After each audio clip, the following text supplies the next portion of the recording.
Welcome to this explainer, where we are going to completely crack the code on the Cambridge AS and A-level double entry system. Listen closely because what we're covering today is the exact difference between a borderline pass and an absolute top-tier A-star performance in Accounting 9706.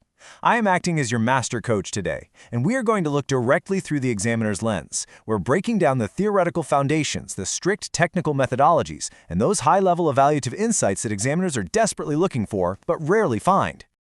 Okay, let's dive right into this by addressing the elephant in the room. Why do so many candidates completely derail when trying to extract and interpret complex accounting data? Based on real examiner reports, it's a bloodbath out there.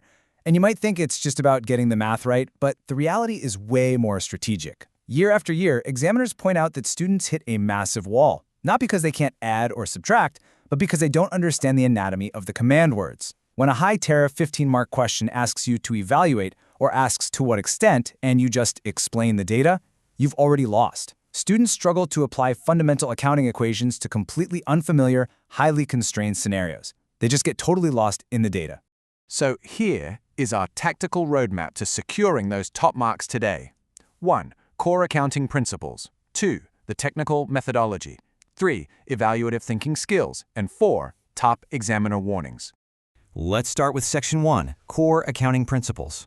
Now, academic benchmarks in Cambridge require rigorous, structured reasoning over just superficial breadth. Examiners absolutely do not want isolated, memorized facts. Successful candidates have to demonstrate competence across 3 specific cognitive domains simultaneously.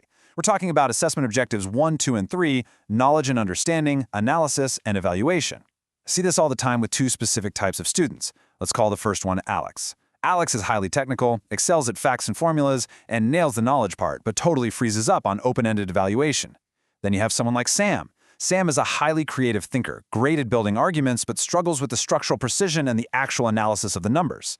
To unlock the highest marking bands, you cannot just be an Alex or a Sam. You need the base knowledge, yes, but you must deeply analyze the financial data presented and finally evaluate it.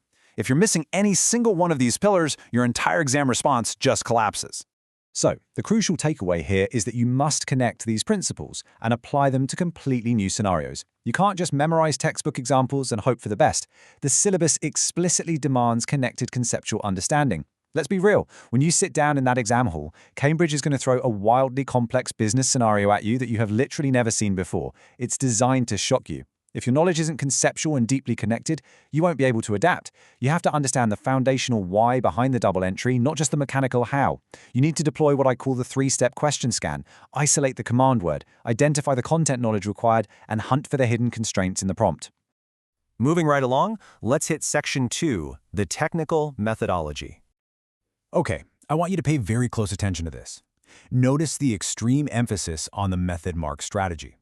Showing your systematic process is just as important, if not more important, than finding the final mathematical answer.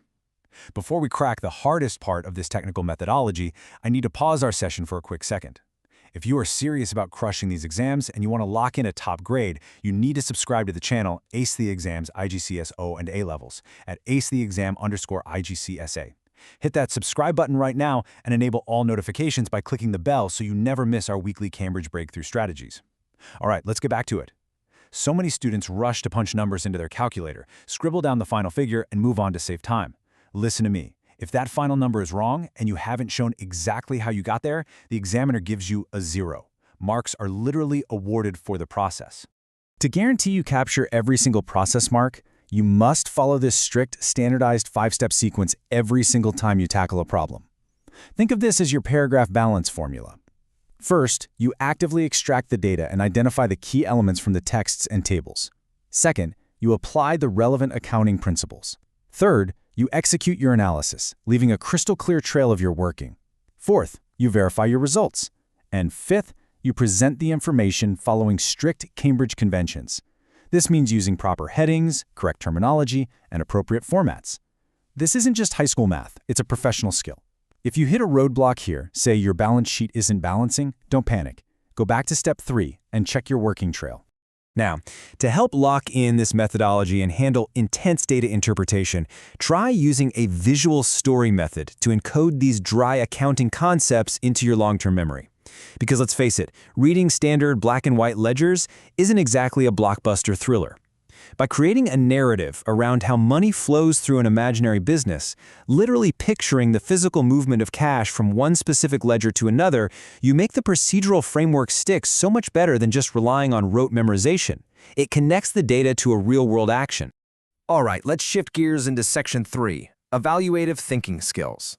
Top-scoring candidates do exactly this. They don't just act like human calculators, they actively evaluate and justify every single decision using concrete, undeniable evidence. Evaluative thinking means you aren't just taking the exam prompt at face value. You are relentlessly questioning the underlying assumptions of the data. You are considering the different perspectives of the stakeholders involved in that specific business. And most importantly, you are providing hard, evidence-based reasoning for every single conclusion you draw. This is exactly where candidates like our hypothetical friend Sam usually shine, but they often forget to anchor their arguments back to the hard data.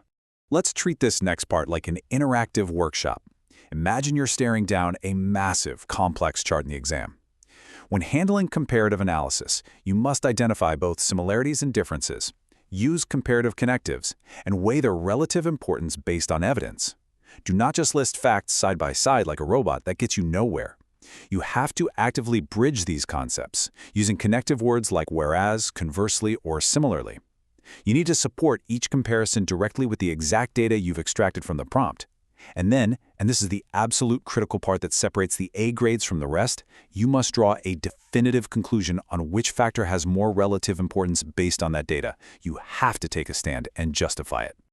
Finally, we have reached Section 4, Top Examiner Warnings. Let's look at where students actually fail. The ultimate cheat code for these exams is simply knowing exactly what not to do. The examiners are practically begging candidates to lock down their vocabulary. It's written all over their reports. When you confuse key accounting terminology, it instantly signals a massive lack of foundational knowledge to the person grading your paper. They lose trust in you immediately. You must always explicitly define your terms before you start writing an extended analysis. Define the accounting principle first, and then apply it to the scenario. Let's play a quick game of Spot the Flaw using this comparison. Look at the stark contrast here on the screen.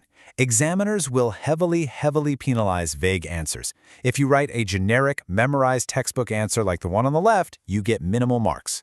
The examiner wants to see the right side. They need to see that you can take the double entry principles and map them flawlessly onto the highly specific business scenario they've invented for the exam, complete with clear, precise annotations.